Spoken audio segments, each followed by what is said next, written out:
नमो भगवते वासुदेवाय नमः। जय श्री कृष्णा। आप सभी का हमारे चैनल आध्यात्मिक सागर में हार्दिक स्वागत है। आज आप सुनिए भादो मास की कथा में श्रीमद् भागवत पुराण का अध्याय 4। इस अध्याय में भगवत कथा और भगवत भक्ति के महात्म्य का वर्णन है। एक बार भगवान विष्णु एवं देवताओं के परम पुण्यमय क्षेत्र नैमिषारण्य में शौनक आदि ऋषियों ने भगवत प्राप्ति की इच्छा से सहस्त्र वर्षों में पूरे होने वाले एक महान यज्ञ का अनुष्ठान किया।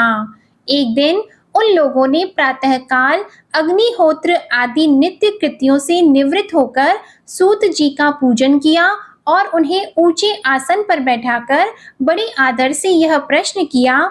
ऋषियों ने कहा, सूत जी, आप निष्पाप हैं। आपने समस्त इतिहास, पुराण और धर्म शास्त्रों का विधि पूर्वक अध्ययन किया है तथा उनकी भली भांति व्याख्या भी की है। वेद वेत्ताओं में श्रेष्ठ भगवान बादरायण ने एवं भगवान के सगुण निर्गुण रूप को जानने वाले दूसरे मुनियों ने जो कुछ जाना है, उन्हें जिन विषयों का ज्ञान है, वह सब आप वास्तविक रूप में जानते हैं। आपका हृदय बड़ा ही सरल और शुद्ध है। इसी से आप उनकी कृपा और अनुग्रह के पात्र हुए हैं। गुरुजन अपने प्रेमी शिष्य को गुप्त से गुप्त बात भी बता दिया करते हैं।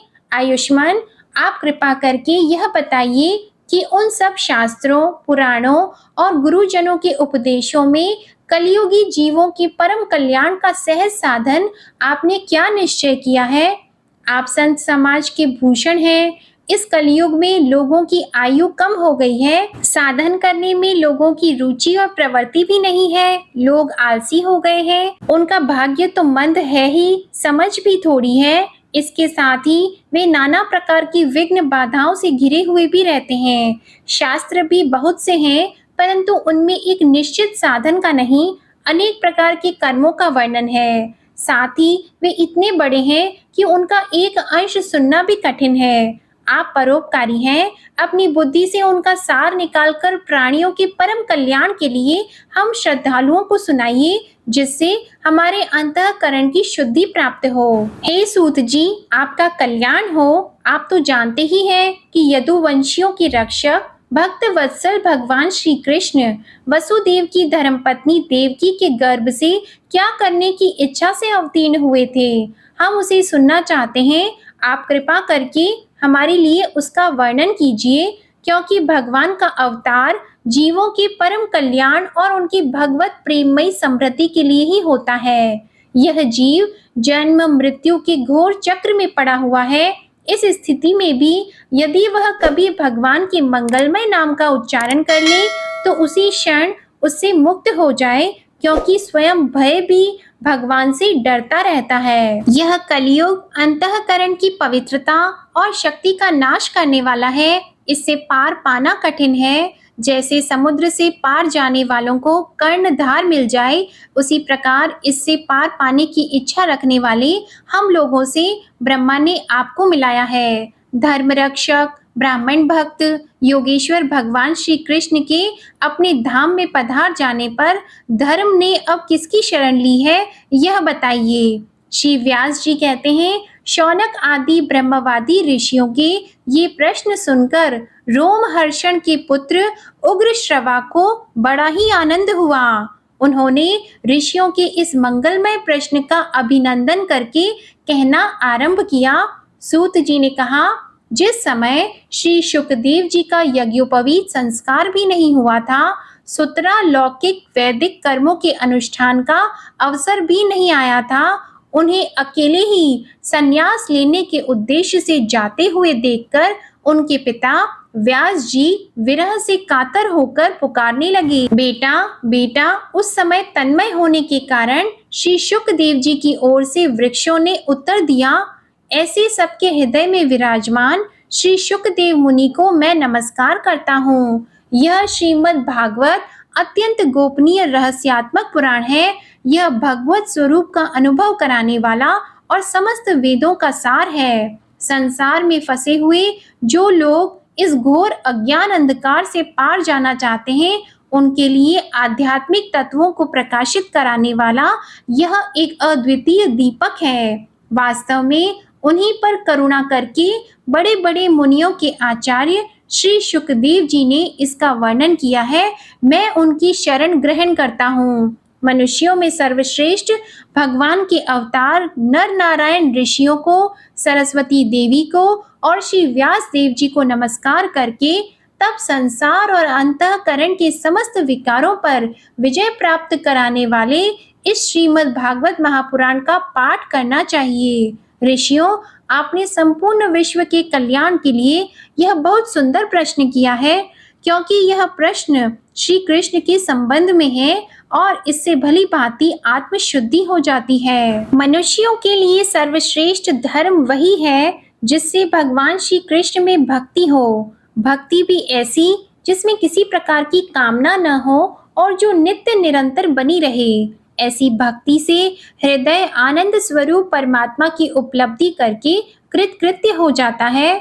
भगवान श्री कृष्ण में भक्ति होते ही, अनन्य प्रेम से उनमें चित्त जोड़ते ही निष्काम ज्ञान और वैराग्य का आविर्भाव हो जाता है। धर्म का ठीक ठीक अनुष्ठान करने पर भी यदि मनुष्य के हृदय में भगवान की लीला कथाओं के प्रति अनुराग का उदय न हो तो वह निराश्रम ही श्रम है। श्रद्धालु मुनिजन भागवत श्रवण से प्राप्त ज्ञान वैराग्य युक्त भक्ति से अपने हृदय में उस परम तत्व रूप परमात्मा का अनुभव करते हैं। शौनक आदि ऋषियों, यही कारण है कि अपने अपने वर्ण तथा आश्रम के अनुसार मनुष्य जो धर्म का अनुष्ठान करते हैं उसकी पूर्ण सिद्धि इसी में है कि भगवान प्रसन्न हो। इसलिए एकाग्र मन से भक्त वत्सल भगवान का ही नित्य निरंतर श्रवण, कीर्तन, ध्यान और आराधना करनी चाहिए। भगवान ही संपूर्ण लोकों की रचना करते हैं और देवता, पशु, पक्षी, मनुष्य आदि योनियों में लीला अवतार ग्रहण करके सत्व गुण के द्वारा जीवों का पालन पोषण करते हैं। अब आप सुनिए भगवान के अवतारों का वर्णन। श्री सूत जी कहते हैं, सृष्टि के आदि में भगवान ने लोकों के निर्माण की इच्छा की। इच्छा होते ही उन्होंने महतत्व आदि से निष्पन्न पुरुष रूप ग्रहण किया। उसमें 10 इंद्रियां, 1 मन और 5 भूत, ये 16 कलाएं थीं। उन्होंने कारण जल में शयन करते हुए जब योग निद्रा का विस्तार किया तब उनके नाभि सरोवर में से एक कमल प्रकट हुआ और उस कमल से प्रजापतियों के अधिपति ब्रह्मा जी उत्पन्न हुए। भगवान के उस विराट रूप के अंग प्रत्यंग में ही समस्त लोकों की कल्पना की गई है। वह भगवान का विशुद्ध सत्वमय श्रेष्ठ रूप है। योगी लोग दिव्य दृष्टि से भगवान के उस रूप का दर्शन करते हैं।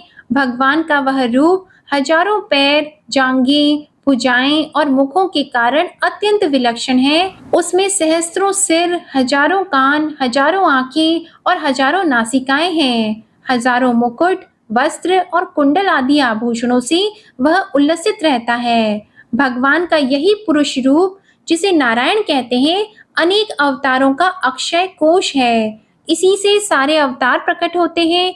इस रूप के छोटे से छोटे अंश से देवता, पशु, पक्षी और मनुष्य आदि योनियों की सृष्टि होती है। उन्हीं प्रभु ने पहले कौमार सर्ग में सनक, सनंदन, सनातन और सनत कुमार इन 4 ब्राह्मणों के रूप में अवतार ग्रहण करके अत्यंत कठिन अखंड ब्रह्मचर्य का पालन किया। दूसरी बार इस संसार के कल्याण के लिए समस्त यज्ञों के स्वामी उन भगवान ने ही रसातल में गई हुई पृथ्वी को निकाल लाने के विचार से सूकर रूप ग्रहण किया।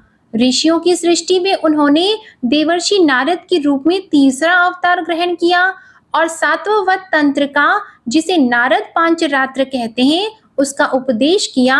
उसमें कर्मों के द्वारा किस प्रकार कर्म बंधन से मुक्ति मिलती है इसका वर्णन है। धर्म पत्नी मूर्ति के गर्भ से उन्होंने नर नारायण के रूप में चौथा अवतार ग्रहण किया। इस अवतार में उन्होंने ऋषि बनकर मन और इंद्रियों का सर्वथा संयम करके बड़ी कठिन तपस्या की। 5वें अवतार में वे सिद्धों के स्वामी कपिल के रूप में प्रकट हुए और तत्वों का निर्णय करने वाले सांख्य शास्त्र का, जो समय के फेर से लुप्त हो गया था, आसुरी नामक ब्राह्मण को उपदेश किया। अनुसुईया के वर मांगने पर 6ठे अवतार में वे अत्रि की संतान दत्तात्रेय हुए। इस अवतार में उन्होंने अलर्क एवं प्रहलाद आदि को ब्रह्म ज्ञान का उपदेश किया। 7वीं बार रुचि प्रजापति की आकुति नामक पत्नी से यज्ञ के रूप में उन्होंने अवतार ग्रहण किया और अपने पुत्र याम आदि देवताओं के साथ स्वयंभू मनवंतर की रक्षा की। राजा नाभि की पत्नी मेरु देवी के गर्भ से ऋषभ देव के रूप में भगवान ने 8वां अवतार ग्रहण किया। इस रूप में उन्होंने परमहंसों का वह मार्ग जो सभी आश्रमियों के लिए वंदनीय है, उसे दिखाया। ऋषियों की प्रार्थना से 9वीं बार वे राजा पृथु के रूप में अवतीर्ण हुए। शौनक आदि ऋषियों इस अवतार में उन्होंने पृथ्वी से समस्त औषधियों का दोहन किया था। इससे यह अवतार सबके लिए बड़ा ही कल्याणकारी हुआ।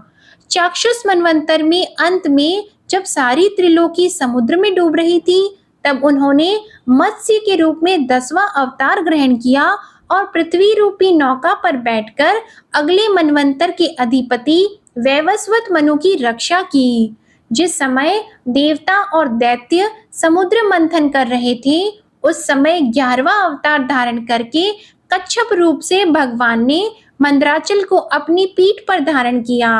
12वीं बार धन्वंतरी के रूप में अमृत लेकर समुद्र से प्रकट हुए और 13वीं बार मोहिनी रूप धारण करके दैत्यों को मोहित करते हुए देवताओं को अमृत पिलाया। 14वें अवतार में उन्होंने नरसिंह रूप धारण किया और अत्यंत बलवान दैत्यराज हिरण्यकशिपु की छाती अपने नखों से अनायास इस प्रकार फाड़ डाली जैसे चटाई बनाने वाला सीख को चीर डालता है। 15वीं बार वामन का रूप धारण करके भगवान दैत्यराज बलि के यज्ञ में गए। वे चाहते तो थे त्रिलोकी का राज्य, परंतु मांगी उन्होंने केवल 3 पग पृथ्वी। 16वें परशुराम अवतार में जब उन्होंने देखा कि राजा लोग ब्राह्मणों के द्रोही हो गए हैं, तब क्रोधित होकर उन्होंने पृथ्वी को 21 बार क्षत्रियों से शून्य कर दिया। इसके बाद 17वें अवतार में सत्यवती के गर्भ से पाराशर जी के द्वारा वे व्यास के रूप में अवतीर्ण हुए। उस समय लोगों की समझ और धारणा शक्ति कम देखकर आपने वेद रूप वृक्ष की कई शाखाएं बना दी। 18वीं बार देवताओं का कार्य संपन्न करने की इच्छा से उन्होंने राजा के रूप में राम अवतार ग्रहण किया और सेतु बंधन, रावण वध आदि वीरतापूर्ण बहुत सी लीलाएं की। 19वें और 20वें अवतारों में उन्होंने यदुर्वंश में बलराम और श्री कृष्ण के नाम से प्रकट होकर पृथ्वी का भार उतारा। उसके बाद कलयुग आ जाने पर मगध देश बिहार में देवताओं के द्वेषी दैत्यों को मोहित करने के लिए अजन के पुत्र रूप में आपका बुद्ध अवतार होगा। इसके भी बहुत पीछे जब कलयुग का अंत समीप होगा और राजा लोग लुटेरे हो जाएंगे, तब जगत की रक्षक भगवान विष्णु यश नामक ब्राह्मण के घर कल्कि रूप में अवतीर्ण होंगे। शौनक आदि ऋषियों जैसे अगाध सरोवर से हजारों छोटे छोटे नाले निकलते हैं, वैसे ही सत्वनिधि भगवान श्री हरि के असंख्य अवतार हुआ करते हैं। ऋषि, मनु, देवता, प्रजापति, मनुपुत्र और जितने भी महान शक्तिशाली हैं, वे सब के सब भगवान के ही अंश हैं। ये सब अवतार तो भगवान के अंश अवतार अथवा कला अवतार हैं, परंतु भगवान श्री कृष्ण तो स्वयं भगवान अवतारी ही हैं। जब लोग दैत्यों के अत्याचार से व्याकुल हो उठते हैं, तब युग युग में अनेक रूप धारण करके भगवान उनकी रक्षा करते हैं। भगवान के दिव्य जन्मों की यह कथा अत्यंत गोपनीय रहस्यमय है। जो मनुष्य एकाग्र चित्त से नियम पूर्वक सायंकाल और प्रातः काल प्रेम से इसका पाठ करता है, वह सब दुखों से छूट जाता है। हे शौनक आदि ऋषियों, आप लोग बड़े ही सौभाग्यशाली तथा धन्य हैं, जो इस जीवन में और विघ्न बाधाओं से भरे इस संसार में समस्त लोकों के स्वामी भगवान श्री कृष्ण से वह सर्वात्मक आत्मभाव, वह अनिर्वचनीय अनन्य प्रेम करते हैं, जिससे फिर इस जन्म मरण रूप संसार के भयंकर चक्र में नहीं पड़ना होता। भगवान वेद व्यास ने यह वेदों के समान भगवत चरित्र से परिपूर्ण भागवत नाम का पुराण बनाया है।